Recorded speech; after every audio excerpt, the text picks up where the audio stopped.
انسان کے سامنے آنسو بہانا بے عزتی کی بات ہے، استغنا کے خلاف۔ اپنی حاجت لوگوں کے سامنے بیان بولو نہ کی جائے۔ اگر آپ نے کر دی، آپ کسی کے سامنے رو دیے، اس کی نظر میں آپ کی عزت کیا ہو جائے گی؟ کم۔ مت رو، اپنے آنسو چھپاؤ لوگوں کے سامنے۔ ہمارے حضرت فرمایا کرتے تھے اپنی بیماریاں بھی چھپاؤ۔ کوئی بیماری ہے کس کے بیان کرو، بولو، لوگوں کا نہ گیت گاؤ، میرے یہ مسئلہ، میرے یہ مسئلہ، میرے گردے میں مسئلہ، میرے پھیپڑے میں مسئلہ، میرے گلے۔ کسی کے سامنے بیٹھ جاؤ نا آج، اپنے دکھ ایسے بیان کرے گا لپٹ کے رونے کا دل کرتا ہے اس سے، ایسے، حالانکہ فٹ فاٹ ہوگا، میرے ساتھ یہ مسئلہ، میرے ساتھ یہ مسئلہ، میرے ساتھ یہ مسئلہ۔ بے بھائی تیرے ساتھ کوئی اچھا کام بھی قدرت نے کیا ہے؟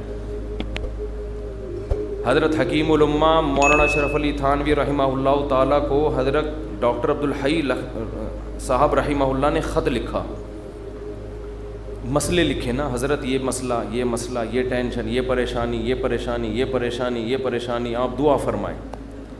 تو انہوں نے لکھا، افسوس ساری ناشکری کی باتیں لکھی ہیں، شکر کا ایک جملہ بھی بولو نہیں لکھا۔ پہلے شیخ اس طرح کے ہوتے تھے کہ آپ کے اندر جو فالٹ ہے نا اس کی اصلاح کرتے تھے، اب بھی ہوتے ہیں، بہت سے لوگ اچھے ہیں، لیکن بہت سے ڈرامے بازی بھی آ گئی ہے اس میں۔ آج ایک آدمی نے مجھے بتایا کہ اچھا بھلا ایک رشتہ ہو رہا تھا میرا، تو لڑکی کے ابا جو ہیں ان کے کوئی شیخ، ان کے کوئی بزرگ ہیں، ان لڑکی کے ابا نے بزرگ سے پوچھا کہ میری بیٹی کے لیے فلاں کا رشتہ آ جائے، بزرگ نے استخارہ نکال کے منع کر دیا۔ یہ بھی ایک مبالغہ ہے، غلو ہے۔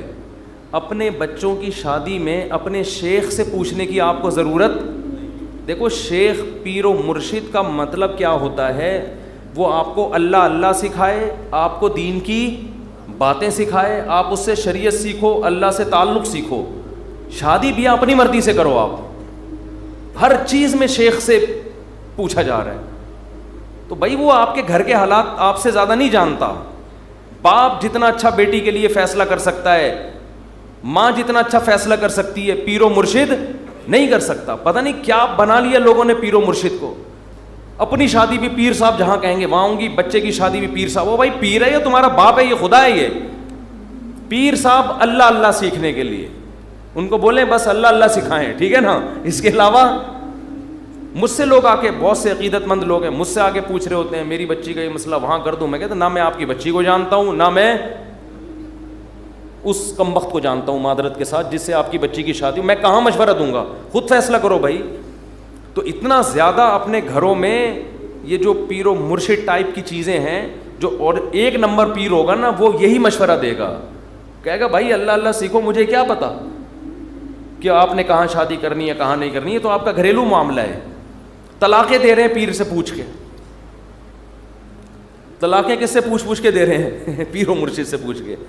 تو کہاں سے کہاں بات چلی جاتی ہے۔ تو میں یہ عرض کر رہا تھا، دیکھو مخلوق کے سامنے رونا، رو لیتا ہے انسان، کبھی پریشان ہوتا ہے تو رو لیتا ہے، ہر ایک میں توکل برداشت ایک جیسی نہیں ہوتی، لیکن اللہ کو مخلوق کے سامنے رونا پسند بولو نہیں ہے۔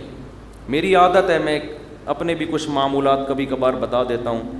کبھی اللہ نہ کرے کوئی بیماری آئے، اللہ نہ کرے، تو میں کبھی دعا کی درخواست بھی مسجد میں اعلان نہیں کرواتا۔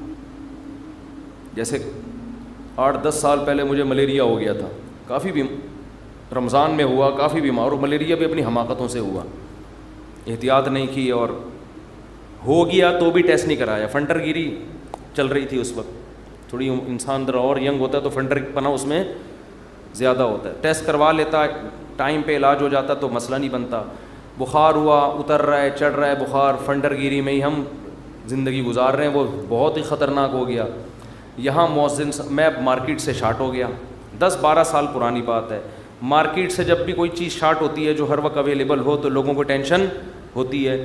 مؤذن صاحب نے یہاں اعلان کر دیا، امام صاحب کی طبیعت بہت خراب ہے، تمام حضرات سے دعاؤں کی درخواست۔ میں نے مؤذن صاحب کی کھچائی کی، میں نے کہا میں نے آپ کو کہا ہے کہ آپ پبلک کو بتائیں کہ امام صاحب کی طبیعت خراب ہے، کیا ضرورت ہے شور مچانے کی؟ طبیعت کا ٹھیک ہونا، طبیعت کا خراب ہونا، یہ سب چیزیں نیچرل ہیں، نارمل ہیں، کبھی ٹھیک ہوگا، کبھی خراب ہوگا، کبھی مرے گا، کبھی جیے گا، ہر چیز کی مسجد سے اناؤنسمنٹ۔ پھر لوگوں کے فون آنا شروع, سنا ہے آپ بیمار ہو گئے, وہ ایک درد سر بن جاتا ہے انسان کے لیے. صرف ان لوگوں کو انسان بتا دے, اپنے چند بزرگوں کو جن سے اسپیشلی دعا کی درخواست کی جا سکتی ہے. بھئی طبیعت خراب ہے, آپ سے کہہ رہا ہوں کہ آپ میرے لیے دعا کریں. شور مچانے کی, لوگوں میں پبلش کرنے کی اس کو کی ضرورت نہیں ہے, یہ اللہ کو پسند نہیں ہے یہ عادتیں. آج اب دیکھو آبادی بڑھ رہی ہے نا, میں ہر نماز میں کوئی پرچی آ رہی ہوتے میرے فلاں کا بیمار ہے ان کے لیے دعا کرا دیں, میرے چچا کی طبیعت خراب ہے ان کے لیے دعا کرا دیں, میرے فلاں کا انتقال ہو گیا ان کے لیے دعا کرا دیں. اس کا کیا ہوتا ہے, میرے دماغ میں ان کا نام رکھنا مشکل ہو جاتا ہے. نام رکھنا کیا ہو گیا, الحمدللہ اللہ کا گلے کا توخ, ایک توخ ختم ہو گیا. تو ایک دن ایسا ہوا, فجر کے بعد پرچی, ظہر کے بعد پرچی, اب میں پوری نماز میں بندے کا نام دماغ میں رکھا ہوا ہے کہ وسیم سجاد جو حلیم کی دیگ والے ہیں ان کی طبیعت سیٹنگ چل رہی, نماز کے بعد دعا کرانی, کیونکہ نہیں کرو پھر لوگ ناراض ہوتے ہیں, آپ کو بولا تھا ان کے لیے دعا کراؤ.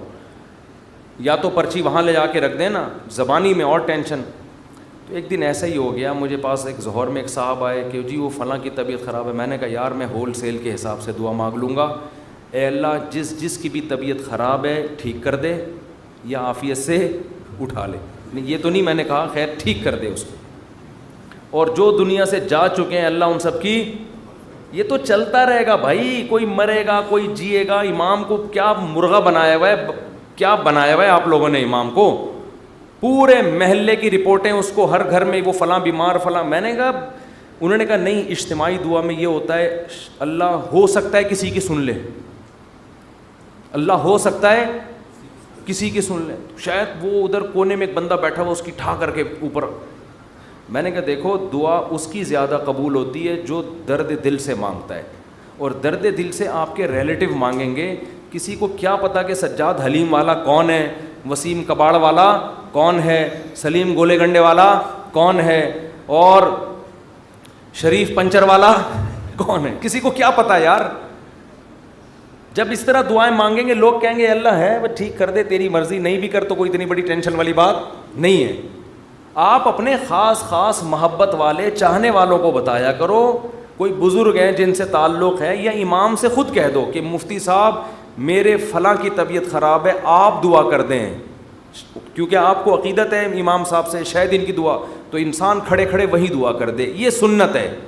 صحابہ نبی کے پاس آ کے یہ نہیں کہتے تھے کہ مسجد نبوی میں فلاں کے لیے دعا کروا دیں, صحابہ یہ کہتے تھے یا رسول اللہ آپ میرے لیے یہ دعا کر دیں.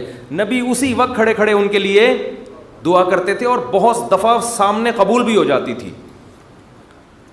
نبی صلی اللہ علیہ وسلم نے ایک دفعہ ارشاد فرمایا کہ میری امت کے 70,000 لوگ بغیر حساب کتاب کے جنت میں داخل ہوں گے جو اللہ پہ بہت زیادہ توکل کرتے تھے. تو ایک صحابی کھڑے ہوئے حضرت عکاشہ مجمع میں, انہوں نے کہا یا رسول اللہ میرے لیے دعا کر دیں, میں بھی انہی میں سے ہوں. یہ نہیں کہا یا رسول اللہ میرے لیے 27ویں رات کو سب کے سامنے دعا کروا دیے گا آپ, بس یا رسول اللہ آپ میرے لیے بھی دعا کر دیں. آپ نے فرمایا اے اللہ اللہم اجعل عکاشۃ منہم, اے اللہ عکاشہ کو بھی ان لوگوں میں شامل کر دے. جب حضرت عکاشہ کی دعا نبی نے مانگی صحابہ کو تو جوش پیدا ہو گیا. ایک اور صحابی کھڑے ہوئے, یا رسول اللہ میرے لیے بھی دعا کر دیں کہ اللہ مجھے بھی ان میں سے کر دے. آپ نے فرمایا سبقک بہا عکاشہ, عکاشہ سبقت لے گئے. کیا مطلب, حدیث کا مفہوم کیا ہے کہ اللہ نے یہ فضیلت اس کے لیے رکھی تھی جو اس فضیلت پہ بہت زیادہ حریص ہو, اور یہ حرص عکاشہ میں ہے کیونکہ انہوں نے کسی اور کے کھڑے ہونے کا انتظار نہیں. یہ بذریعہ وہی نبی کو پتہ چلا نا کہ یہ اللہ اسی کے لیے قبول کرے گا جو پہلے نمبر پہ کھڑا ہو کے دعا مانگے گا, دوسروں کے لیے آپشن نہیں ہے. تو نبی سے تو ڈائریکٹ درخواستیں کی گئی ہیں. اس طرح علماء سے کہنا چاہیے کہ حضرت میرے فلاں کا مسئلہ ہے, یہ دعا کرا دیں, یہ کر دیں آپ دعا, تو یہ ٹھیک ہے. لیکن اجتماعی پرچیاں دے دے کے دعائیں کبھی کبھار ٹھیک ہے, اس کا معمول بنانا ٹھیک نہیں ہے. اپنے غم کو کس کے سامنے بیان کریں, اللہ کے سامنے. اس کو پبلش کرنا آج فلاں کے ساتھ یہ مسئلہ مجھے اچھا نہیں لگتا, کبھی ذرا سی طبیعت خراب ہوئی, وہ ملیریا ہو گیا تھا, تو یہاں پھر دعائیں شروع, مفتی صاحب بیمار, مفتی صاحب بھائی اللہ کے سامنے بیان کرو, کیوں پبلک, پھر تبلیغ ترس کھا رہی ہے. اچھا نہیں لگتا کہ کوئی آپ پہ آ کے ترس کھائے, بیچارہ کہے آپ کو. لوگ کہیں گے مفتی صاحب بیچارے, مجھے تو اچھا نہیں لگتا بھائی. مجھے آ کے کوئی کیا کہے, بولو بیچارہ. بھائی ہم تو بیچارے نہیں, ہم اللہ کے سامنے بیچارے ہیں, آپ کے سامنے فنٹر ہیں ہم. ایسے ہی رہو. تو کون ہے اور کیا وہ تو کون ہے, ہمیں بیچارہ. ایک شاعر کا شعر ہے بڑا زبردست, اللہ بچا کے رکھے, استغنا کے ساتھ ہی رکھے, لیکن لوگوں کے سامنے کمزوری ظاہر کرنا. ہمارے فرماتے کوئی دوا بھی کھاتے ہو نا, لوگوں سے چھپ کے کھایا کرو. کوئی بھی دوا کھا رہے ہو, لوگ اپنی بیماری لوگوں کے سامنے ایسے نکلو, یہ کوئی بیماری نہیں, فٹ فاٹ, بے شک چھپ چھپ کے کچھ بھی کھا رہا ہو, ٹھیک ہے نا. لوگوں کے سامنے مت غم کو ظاہر کرو.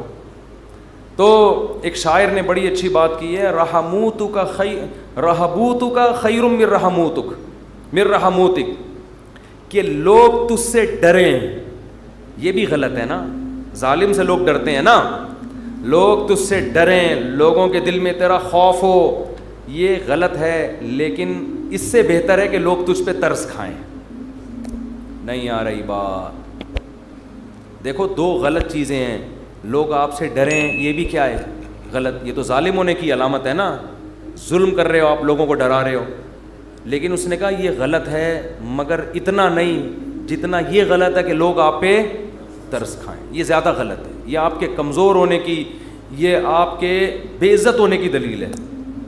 ظالم کی بھی عزت ہو جاتی ہے, ڈر سے ہوتی ہے. مظلوم جس پہ ظلم ہو رہا ہوتا ہے نا, اور وہ رو رہا ہوتا ہے ظالم کے سامنے, اس کی معاشرے میں عزت نہیں ہوتی. اور عزت بڑی چیز ہے. تو ہاں, ہر ایک کو ایک ہی لاٹھی سے نہیں ہانکنا چاہیے. ایک حد تک لوگ برداشت کرتے ہیں, اس کے بعد انسان کے حوصلے پست ہو جاتے ہیں. تو اس لیے ان چیزوں کا معمول ختم کریں. لوگوں کے سامنے مت بتائے کریں یہ ہو گیا فلان ہو گیا. اللہ کے سامنے روئے انسان, اللہ کے سامنے اپنی حاجت.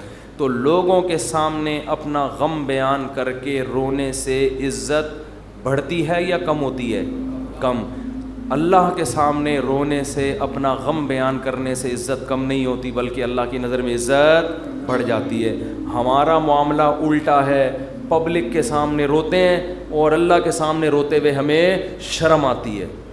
میں نے دیکھا لوگ دعا میں منہ پہ ہاتھ رکھ لیتے ہیں اگر ان کو کبھی رونا بھی آ رہا ہو. بھائی کھلے عام رو, کوئی مسئلہ نہیں ہے, یہ اللہ کے سامنے رو رہے ہو. ہاں لوگوں کو دکھانے کے لیے مت رو. آج کل ٹیلی ویژن میں اس قسم کی چیزیں بھی موجود ہیں, پروگرام چل رہے ہوتے ہیں رونے کے, اشتہار لگے ہوتے ہیں ہمارے ہاں, رو رو کے دعائیں مانگی جائیں گی. آدمی حیران ہوتا ہے, تم نے پہلے سے ہی اشتہار لگا دیا اور بالفرض تمہیں رونا نہیں آیا تو پبلک کہے گی تم نے اعلان تو یہ کیا تھا رو رو کے دعائیں مانگی جائیں گی, کم بخت رو کیوں نہیں رہا ہے اب تو یہ ناٹک اور یہ ڈرامے اللہ کو پسند نہیں ہے. اور کمال کی بات یہ ہے کہ ہمارے نبی نے فرمایا اللہ سے رو کے دعا مانگو, رونا نہ آئے تو ٹینشن کی بات نہیں ہے, رونے والی صورت بنا لو, انداز رونے والا ہو, اسٹائل رونے والا ہو, جیسے بھکاری مانگ رہے ہوتے ہیں. دیکھو رونا نہ آئے اور انداز رونے والا بنا لے, یہ رونے سے بھی زیادہ بہتر ہے.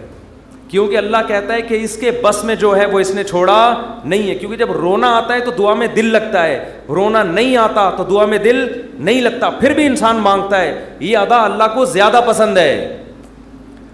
بہت مشکل ہے بات سمجھانا, بہت. آج کل لوگ کہتے ہیں نا عبادت میں دل ہی نہیں لگ رہا. ارے عبادت میں دل لگے گا تو وہ تو مزہ آئے گا نا عبادت میں. کمال تو جب ہے جب دل نہ لگے پھر بھی کرو عبادت, پھر بھی عبادت کرے انسان. تو اللہ کے سامنے روتے ہوئے شرم محسوس بولو نہیں کرنی. جیسے اذان کہتے ہوئے شرم نہیں آنی چاہیے. سفر میں جب ہم جاتے ہیں نا, بعض دفعہ ٹرین جنگل سے گزر رہی ہوتی ہے. علماء کہتے ہیں کہ اگر ایسی جگہ نماز پڑھنی ہے جہاں قریب میں کوئی محلہ نہیں ہے, اذان نہیں ہوئی ہے, تو فرض نماز کے لیے پھر آپ کو کیا اذان کہنی ہے, وہاں اذان پڑھنی ہے. اب میں نے وہاں نمازیوں کو بھی دیکھا, ان کو اذان دیتے ہوئے شرم آ رہی ہوتی ہے. ٹرین میں اذان دیتے ہوئے لوگ کیا کہیں گے, ملا. لوگ کیا کہیں گے, ملا کہیں گے. ابے یہ تو پورا ملا نکلا. ہمارے محلے میں ایک صاحب کا رشتہ ٹوٹا اسی چکر میں. اچھا بھلا نوجوان, فٹ فاٹ, کھاتا پیتا, خوبصورت آدمی. اس کے لڑکی والے آ گئے گھر میں منگنی کرنے کے لیے, اتنے میں اذان کیا. لڑکا گھر میں نہیں تھا, اذان کی آواز آئی. اب لڑکے والوں نے فخر سے بتایا کہ پتہ ہے ہمارا بیٹا اذان دے رہا ہے, یہ جو اذان ہے نا یہ ہمارا بیٹا دے رہا ہے. لڑکی والوں نے کہا ابے یہ تو ملا نکلا. یہ کیا نکلا؟ یہ سچا واقعہ بتا رہا ہوں. اس بیس پہ انہوں نے رشتہ توڑ دیا. تو کل قیامت میں پتہ چلے گا بھائی, اللہ کہے گا جاؤ ان لبرل لوگوں کے ساتھ اسی جہنم کی آگ میں جاؤ. وَإِذَا نَادَيْتُمْ إِلَى الصَّلَاةِ اتَّخَذُوهَا هُزُوًا وَلَعِبًا. قرآن کہتا ہے جب تم اذان دیتے ہو تو یہود و نصارہ اس اذان کا مذاق اڑاتے ہیں. تو اللہ کا نام آسمانوں میں بلند کرتے ہوئے ہمیں شرم محسوس نہیں کرنی چاہیے. اس لیے کبھی جنگل میں, ٹرین میں, جہاں ٹرین اگر اسٹیشن پہ ہے تو اذان کی ضرورت نہیں ہے, لیکن اگر جنگل میں ہے اور آپ نے فرض نماز پڑھنی ہے تو ایسے ٹرخانے والے طریقے سے نماز نہ پڑھا کرو, بلکہ پراپر طریقے سے کھڑے ہو کر قبلہ تلاش کرو کدھر ہے, پراپر طریقے سے اذان دو. اس میں اگر شرم آ رہی ہے تو اور زیادہ دو, ٹھیک ہے نا. اللہ کو بتاؤ کہ اللہ ان کمبختوں کو نماز چھوڑتے ہوئے شرم نہیں آ رہی, تو مجھے تیرا نام بلند کرتے ہوئے شرم کیوں آئے گی. اذان بہت بڑی عبادت ہے, اللہ کی کبریائی آسمانوں میں بلند ہوتی ہے. اور ایک بات اذان پہ آئی ہے تو یہ بھی بتا دوں, اذانیں بہت لمبی کھینچنا یہ سنت نہیں ہے. آج کل اذان شروع ہوتی ہے, اللہ وہ اتنا کھینچتا ہے اذان کو, اتنا کھینچتا ہے, یہ مد کہیں بھی ثابت نہیں ہے اذان میں. دیکھو اللہ اکبر میں جو الف کی مقدار ہے نا, اللہ, یہ اللہ ہی ہے بس, اللہ نہیں ہے کہیں بھی. تجوید کی روح سے ادھر مد بنتا ہی نہیں ہے. ہاں جب آپ کہتے ہیں حی علی الصلاح تو یہاں مد ہے, صلاح کو کھینچ سکتے ہیں, حی کو نہیں کھینچ سکتے. حی علی الصلاح, لوگ کیا کریں حی علی الصلاح, عجیب عجیب اذانیں ہو رہی ہیں. ایک دفعہ ہم کہیں گئے نماز پڑھنے کے لیے, تو اذان جب شروع ہوئی نا تو وہ کہنے لگے ایسے اسٹائل میں اذان کے میں ابھی بتاؤں گا تو پھر وہ میم بن جائے گی اس پہ. تو بس وہ خود ہی سوچ لیں. ہم لڑکے بیٹھے تھے, ہم کو ہنسی آنے لگی. ہم نے کہا یہ کیا کر رہا ہے, پتہ نہیں اذان دے رہا ہے کیا کر رہا ہے. ایک امام نماز پڑھا رہے تھے, السلام, پوری نماز صحیح پڑھائی. جب وہ سلام پھرنے لگے تو السلام علیکم ورحمۃ اللہ. ہم نے کہا یار اچھا بھلا السلام علیکم ورحمۃ اللہ پڑھ رہے تھے, السلام علیکم ورحمۃ اللہ کر کے ادھر گھما. عجیب, نہ قرآن سیکھتے ہیں نہ اذان سیکھتے ہیں. جس کو کھڑا کر دو لے جا کے بس وہ شروع کر دیتا ہے. ایک امام کے پیچھے ہم نے نماز پڑھی دیہات میں, وہ پوری سورہ فاتحہ غلط پڑھ رہے تھے لیکن ان کو توئیں پڑھنا آتا تھا. بس انہوں نے نورانی قاعدے میں توئیں کا لفظ اچھی طرح سیکھ لیا تھا. طا ہوتا ہے, یہ تا نہیں ہوتا. باقی کچھ سیکھا نہیں انہوں نے. اب وہ نماز پڑھا الحمدللہ رب العالمین, حمدو کو پڑھ رہے ہیں حمدو. ہم نے برداشت کر لیا. اہدنا الصراط, صاد نہیں نکل رہے, لیکن جہاں طا آئے گی نا کہتے ہیں اہدنا الصراط المستقیم. ٹھیک, ہم کہہ رہے یار پورا غلط پڑھ رہے ہوتے ہیں, لیکن جہاں توئیں آتی ہے ایک دم, تو یہ چیزیں سیکھنے کی ہیں بھائی. اتنا موٹا موٹا قرآن یا موٹی موٹی اذان ہر مسلمان کے لیے سیکھنا ضروری ہے. تو اذانوں کو بہت زیادہ کھینچا نہ کریں. ایک تو خلاف سنت بھی ہے, دوسرا لوگوں سے پھر ادب نہیں ہوگا اذان کا. اذان کے وقت خاموش رہنا چاہیے, اذان کو غور سے سننا چاہیے. جب آپ اتنی لمبی کھینچو گے اذان تو پھر کہاں اس کا ادب ہوگا, کافی ٹائم لگ جاتا ہے اس میں. مختصر اذان دیں, مختصر, اللہ اکبر, پھر اللہ اکبر, بس اشہد ان لا الہ الا اللہ. لا پہ مد ہے, الہ پہ نہیں ہے. نہیں آ رہی بات. ہم ایسے ہی اذان دیا کرتے تھے. لوگ کہتے ہیں حرم میں اتنی لمبی اذانیں ہو رہی ہیں. وہ حرم کا ماحول ہے, ایک حرم کی ایک برکت ہے, وہاں لمبی اذان ہی تو سننے کے لیے جاتے ہیں لوگ. بہت سے عرب علماء کو اس پہ بھی اشکالات ہیں. بہت سے عرب تو کہتے ہیں یہ حرم میں بھی جو اتنی لمبی ہو رہی ہے یہ خلاف سنت ہے, لیکن وہ تو حرم کا معاملہ ہے, ان کو اپنے حال پہ چھوڑ دو. وہ پھر بھی وہاں مسئلہ یہ ہے کہ وہاں کا تو ماحول ہی ایسا ہے نا. نارملی جب آپ اذان دیں تو اتنی لمبی اذان نہیں ہونی چاہیے کہ لوگوں کے لیے اس وقت خاموش رہنا, اس کا ادب کرنا ایک آزمائش بن جائے.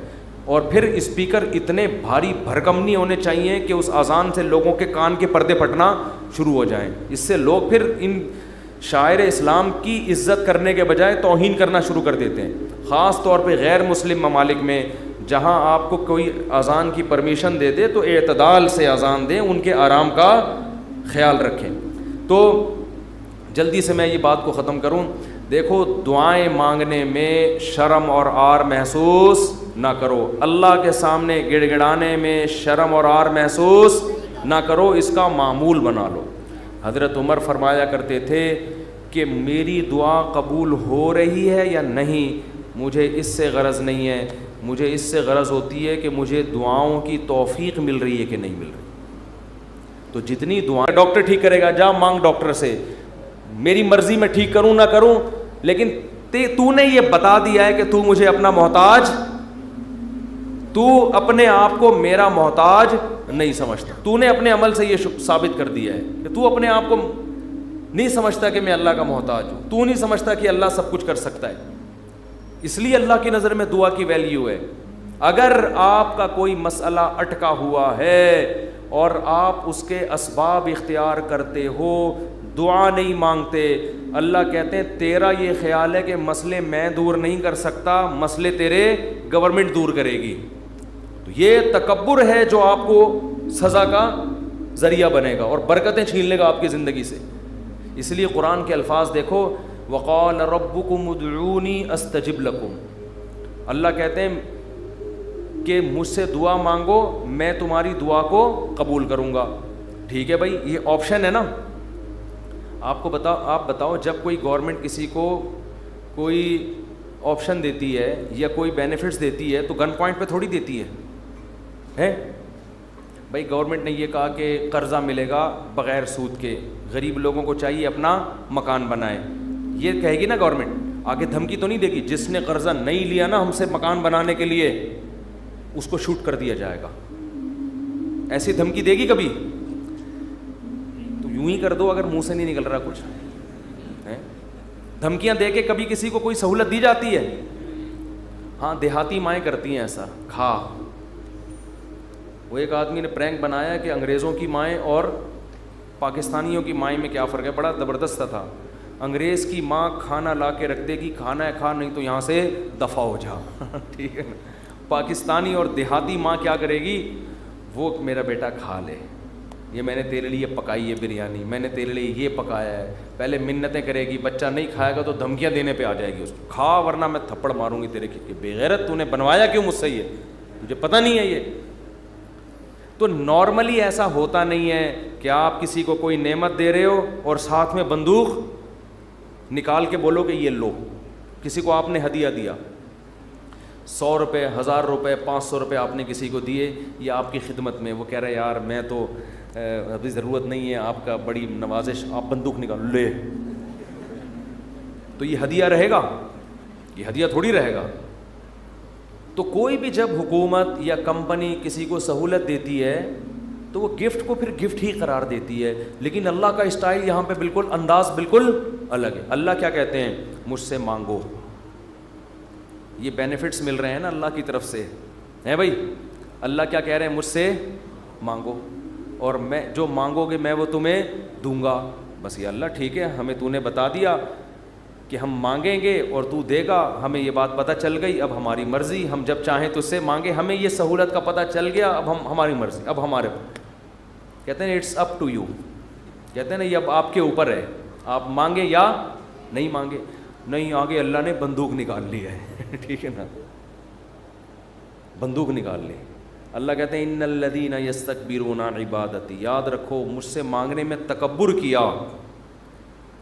میں نے تو کہا ہے مانگو, اگر نہیں مانگا, کبر سے کام لیا کہ نہیں جی ہم نہیں مانگ رہے, سیدخلون جہنم داخرین, ذلیل کر کے جہنم کی آگ میں پھینک دوں گا.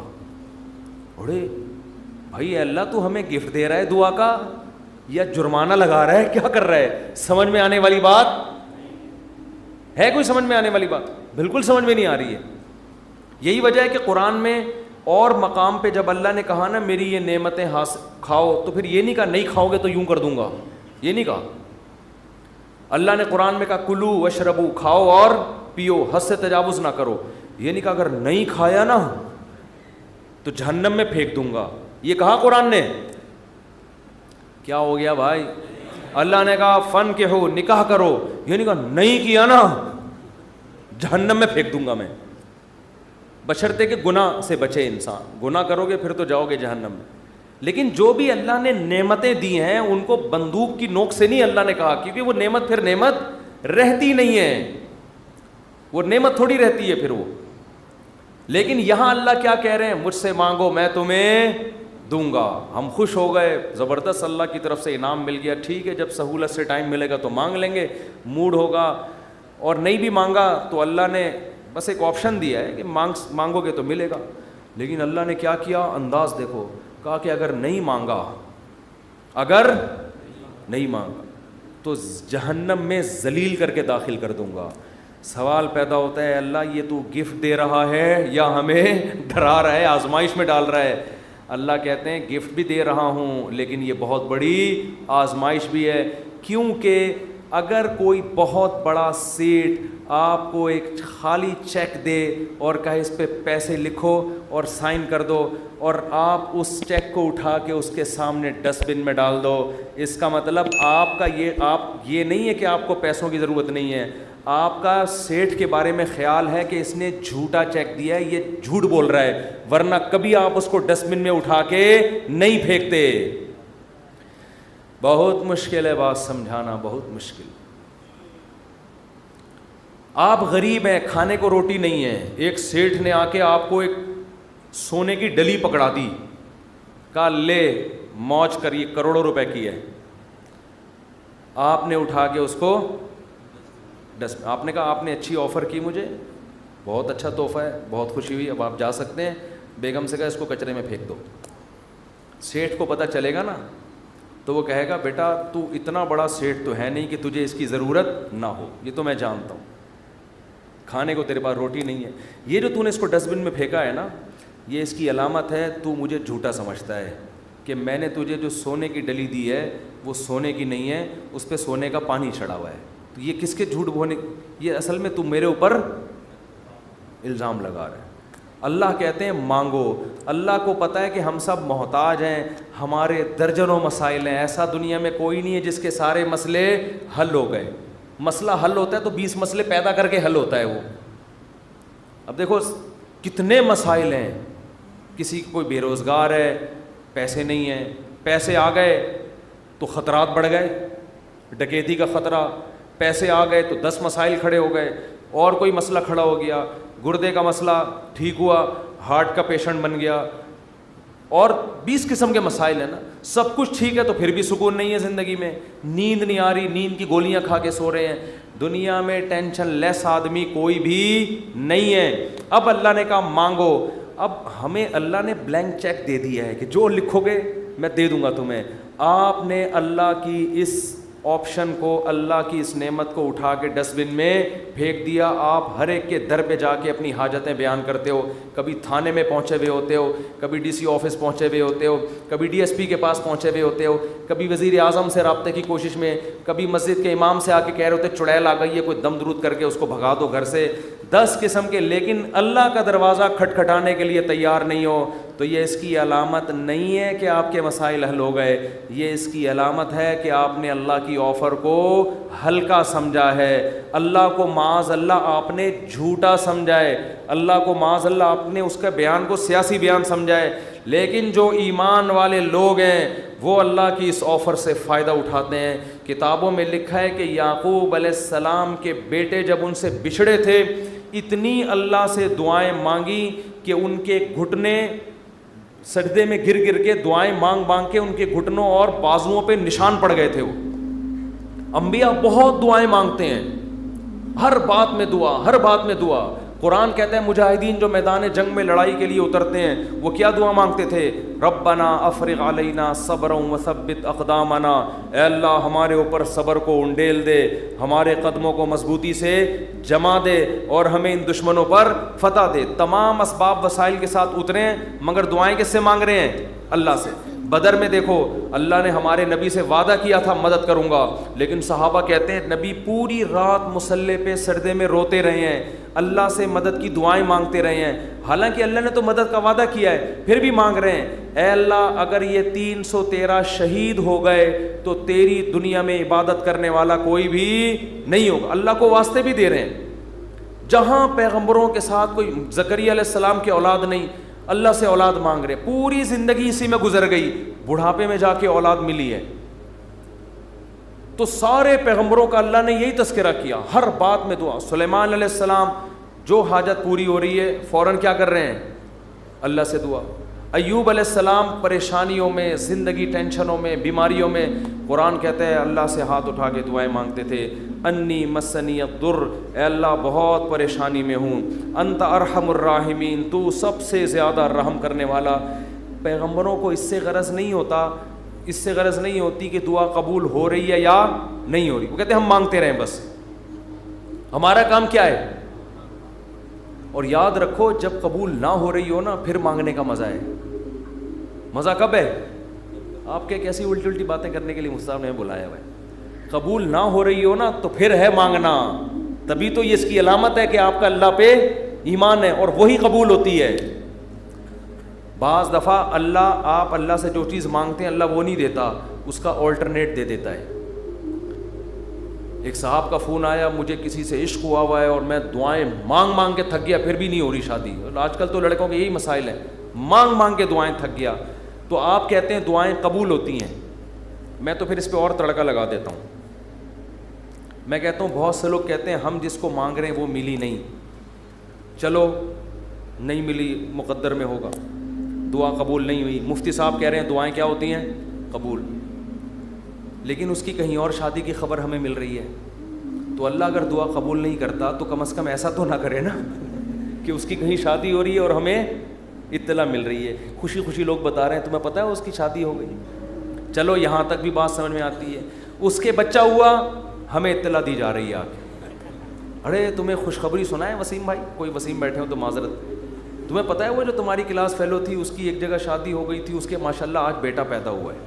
اور انسان تپتا ہے یار ہم نے تو لیلۃ القدر میں دعائیں مانگی تھی ہمیں مل جائے, اور ادھر بھی چلے بھی وہاں گئی اور اس کے بچہ بھی پیدا ہو گیا. اور تباہی اس وقت آتی ہے جب وہ بچہ سمجھدار ہو کے آپ کو ماموں کہنا شروع کر دے. حقیقت بات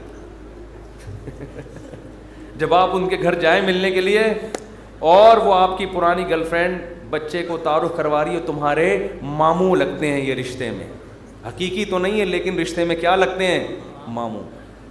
تو آپ کہو گے یار یہ دعائیں قبول ہو رہی ہیں یا کیا ہو رہا ہے؟ تو اس طرح بھی ہوتی ہیں. تو ایسے لوگوں کو میں کہتا ہوں کہ جو یہ مایوس ہوتے ہیں نا, یہ قبول تو نہیں ہو رہی. او بھائی تو دنیا میں ایک ہی عورت پیدا ہوئی ہے کیا؟ اللہ کے علم میں یہ بات تھی کہ وہ تیرے لیے نقصان دہ تھی, ہر چیز تمہارے لیے نہیں ہے.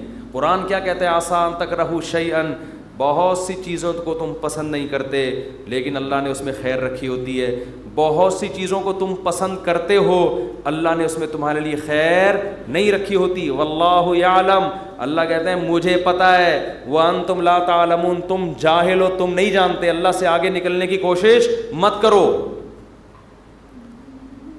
سورہ کہف میں واقعہ نہیں ہے کیا کہ حضرت خضر علیہ السلام نے ایک نوجوان بچے کو قتل کر دیا تھا. موسیٰ علیہ السلام نے پوچھا کیوں مارا, ان میں ماں باپ کا کیا قصور تھا؟ فرمایا یہ بچہ بڑا ہو کر ماں باپ کا باغی بنتا, اس لیے اللہ نے اٹھا لیا اس کو. اور نیک والدین تھے, اللہ ان کو دوسری اولاد دے گا. اب وہ والدین تو رو رہے ہوں گے, ہائے ہمارا بچہ اللہ نے چھین لیا ہم سے. بھئی اللہ کے علم میں یہ بات ہے کہ اس کے کا نعم البدل اللہ تمہیں عطا کرے گا, اور وہ ایسا ہوگا جو تمہاری خدمت کرے گا. تو ہمیں نہیں پتا, کچھوں کے اولاد نہیں ہوتی, وہ پریشان ہے, ہو کیوں نہیں رہی, اسی میں خیر ہے. کیا بھروسہ کوئی اولاد ہو اور وہ آپ ہی کا سر بجانا شروع کر دے. وہ آپ جو جیسا چل رہا ہے اللہ سے اچھی امید رکھو, اے اللہ میرے ساتھ یہی ٹھیک, سر پہ بال اگائیں ٹھیک ہیں, نہیں یوں بولا کرو مجھ پہ ٹنڈ سوٹ کرتی ہے اس لیے اللہ مجھے بال نہیں دے رہا. بہت سے لوگوں کے مسئلہ ہے بال ہی نہیں اگ رہے, مالشیں کر کر کے, زیتون کی مالشیں, یہ آملہ کھا لیا انہوں نے, لگانے کے بجائے نا کھانا شروع کر دیا انہوں نے, نہیں اگ رہے ہیں. ایسے لوگ ایسے گنجے دنیا میں موجود ہیں. مجھ سے آگے پوچھ رہے ہوتے ہیں آپ نے کیا کیا ہے جو آپ کے بال اگائے؟ تو بھائی ہر ایک کے نہیں اگیں گے, یہ آزمائش ہے اللہ کی طرف سے.